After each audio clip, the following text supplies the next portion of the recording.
नमस्कार शेतकरी मित्रांनो, सध्या सर्व शेतकरी बांधव आतुरतेने वाट पाहत आहे ती म्हणजे नमो शेतकरी महासन्मान निधी योजनेच्या 7व्या हप्त्याची।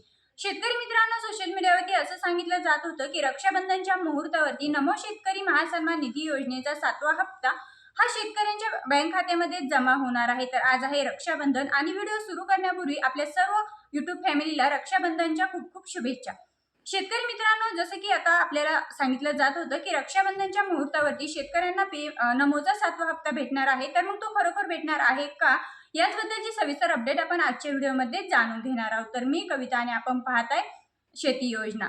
शेतकरी मित्रांनो, आता आपण जर पाहिलं तर पीएम किसान महासन्मान निधी योजनेचा 20वा हप्ता हा 2 ऑगस्ट 2025 रोजी शेतकरी बांधवांच्या खात्यामध्ये जमा झालेला आहे आणि पीएमचा हप्ता जमा झाल्यानंतर लगेचच नमो शेतकरीचा हप्ता सुद्धा आपल्या शेतकऱ्यांच्या बँक खात्यामध्ये जमा होत असतो। याबद्दल कालच देवेंद्र फडणवीस साहेबांची महत्त्वाची अशी पत्रकार परिषद पार पडलेली आहे। या पत्रकार परिषदेमध्ये शेतकरी बांधवांनी पत्रकारांनी देवेंद्र फडणवीस साहेबांना प्रश्न विचारला असता की नमो शेतकरी महासन्मान निधी योजनेचा 7व्या हप्त्याचं वितरण नक्की शेतकऱ्यांना केव्हा होणार आहे किंवा शेतकऱ्यांच्या बँक खात्यामध्ये केव्हा होणार आहे, याबद्दल त्यांनी कुठल्याही प्रकारची तारीख अधिकृतरित्या तारीख घोषित केली नाही। परंतु त्यांनी उत्तर देताना असं म्हटलं आहे की आजपासून 8 ते 10 दिवसांच्या दरम्यान शेतकरी बांधवांच्या खात्यामध्ये नमो शेतकरी महासन्मान निधी योजनेचा हप्ता जो की 7वा हप्ता आहे रखडलेला, तर तो हप्ता शेतकऱ्यांच्या बँक खात्यामध्ये पाठवला जाईल। म्हणजेच एकंदरीत मित्रांनो, 18 ऑगस्ट पूर्वी शेतकरी बांधवांच्या खात्यामध्ये नमोचा 7वा हप्ता हा जमा होईल असा अंदाज आहे। मित्रांनो, आता यासाठी काही शेतकरी बांधवांनी मागील व्हिडिओमध्ये कमेंट्स केलेले आहे की त्यांना पीएम किसानचा 20वा हप्त्याचं वितरण झालं नाही किंवा त्यांच्या बँक खात्यामध्ये पीएमचा 20वा हप्ता आला नाही, तर त्या शेतकरी बांधवांनी जर तुमचा पीएमचा 20वा हप्ता आलेला नसेल तर तुम्हाला नमोचा सुद्धा 7वा हप्ता येणार नाहीये। त्यामुळे शेतकरी बांधवांनो, तुम्ही त्वरित 2 ते 3 कामे चेक करायची आहे तुमची यस आहे की नाही। त्यामध्ये तुम्ही तुमच्या बँकेत जाऊन तुमची ई-केवायसी कंप्लीट आहे की नाही ते चेक करायचं आहे। त्यानंतर लँड शेडिंगचा जर प्रॉब्लेम तुमचा नो असेल तो देखील तुम्ही चेक करून घ्यायचा आहे आणि महत्त्वाचं म्हणजे आधार शेडिंगचा प्रॉब्लेम सुद्धा तुमचा यस असणं आवश्यक आहे। जर यातली एक जरी प्रॉब्लेम नो असेल तरी सुद्धा तुम्हाला पीएमचा 20वा हप्ता हा तुमच्या खात्यामध्ये जमा झाला नसेल।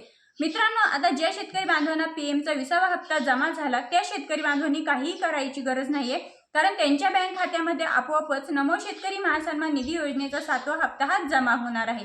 परंतु ज्या शेतकरी बांधवांना पीएमचा 20वा हप्ता जमा झाला नाही त्या शेतकरी बांधवांनी मात्र pmkisan.government.in या संकेतस्थळावरती जाऊन चेक करायचं आहे की त्यांचा प्रॉब्लेम नक्की काय झालेला आहे, किंवा मग तुम्ही तुमच्या बँकेत देखील जाऊन चेक करू शकता। काही वेळेस असं होतंय की हप्ता आपल्या खात्यामध्ये जमा होतो परंतु बँकेकडनं आपल्याला मेसेज येत नाहीये, त्यामुळे तुम्ही तुमच्या बँकेत देखील जाऊन चेक करू शकता की तुमच्या खात्यामध्ये पीएमचा 20वा हप्ता प्रत्येकी 2000 रुपये जमा झालेले आहेत की नाही।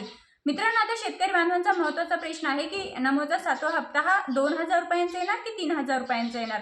कारण आपल्याला देवेंद्र फडणवीस साहेबांनी शेतकऱ्यांना शब्द दिला होता की आम्ही सत्तेत आल्यानंतर नमोच्या निधीमध्ये वाढ करणार आहोत। ज्या ठिकाणी आपल्याला 2000 रुपये भेटतात त्या ठिकाणी 3000 रुपये भेटणार असं त्यांनी सांगितलं होतं। परंतु आपण जर पाहिलं, हिवाळी अधिवेशन झालं, पावसाळी अधिवेशन झालं, कुठल्याही प्रकारची नमो शेतकरी महासन्मान निधी योजनेच्या निधीमध्ये तरतूद करण्यात आलेली नाही किंवा निधीच्या वाढीबद्दल सुद्धा तरतूद करण्यात आलेली नाही। त्यामुळे जसं की आतापर्यंत आपण पीएमच्या आणि नमोचा हप्ता प्रत्येकी 2000 रुपयांचा लाभ घेतला, त्याच पद्धतीने येणारा नमोचा हप्ता सुद्धा आपल्याला प्रत्येकी 2000 रुपयेच आपल्या बँक खात्यामध्ये जमा होणार आहे।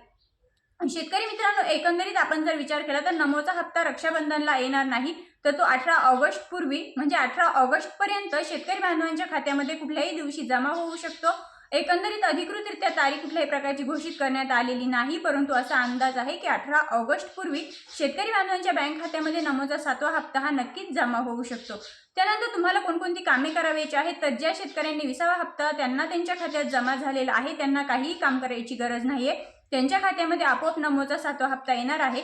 परंतु ज्यांना पीएमचा 20वा हप्ता भेटला नाही त्या शेतकरी बांधवांनी मात्र आपल्या बँकेत जाऊन चेक करायचं आहे, अन्यथा तुम्ही pmkisan.government.in या संकेतस्थळावरती जाऊन देखील चेक करू शकता। कारण pmkisan.government.in या संकेतस्थळावरूनच आपल्याला नमो शेतकरी महासन्मान निधी योजनेचा हप्ता वितरित होत असतो। एकंदरीत शेतकरी मित्रांनो, तुमच्या मनामध्ये जे काही प्रश्न होते त्यांची उत्तरे आपण आजच्या व्हिडिओमध्ये जाणून घेतलेली आहे। तरी सुद्धा तुमच्या मनामध्ये जर नमो शेतकरी आणि पीएम किसान बद्दल काही प्रश्न असतील तर कमेंट बॉक्समध्ये नक्कीच विचारा, त्याची उत्तर नक्कीच दिलं जाईल। मित्रांनो, पुन्हा भेटूया अशाच माहितीसोबत। आणि हो, आपल्या YouTube चॅनलवरती नवीनच असाल, पहिल्यांदाच आले असाल तर नक्कीच सबस्क्राईब करा, जेणेकरून शेती संबंधित अशाच नवनवीन अपडेट आम्ही तुम्हा सर्वांकरता घेऊन येत असतो. पुन्हा भेटूया, तोपर्यंत धन्यवाद.